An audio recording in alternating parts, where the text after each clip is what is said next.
ناظرین السلام علیکم۔ ناظرین آپ دیکھ رہے ہیں گفتار نیوز چینل۔ گفتار نیوز چینل میں آج ایک بہترین حیدرآباد کے ادیب کی تصویر کے ساتھ تھوڑی تمہید ہے۔ شہر حیدرآباد سندھ کا ادبی اور ادیبوں کی محفلوں کا پیارا شہر حیدرآباد۔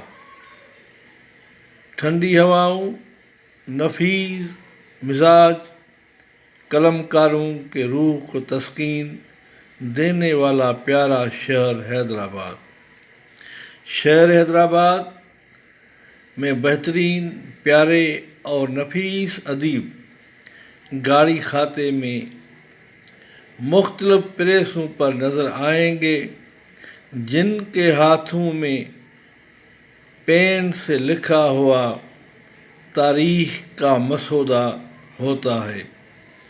ان ادیبوں کے صف میں سندھ سے محبت کرنے والے ایک نفیس شخص، طبیعت میں ہمیشہ مسکراہٹ، خوبصورت پیارا انسان،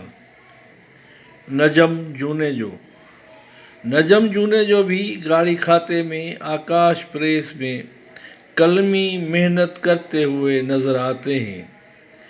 انہوں نے صحافت کے میدان میں قلم کو تلوار کی طرح استعمال کرتے ہوئے سندھ کی سرحدوں کی ہر وقت حفاظت کی مثال قائم کی ہے۔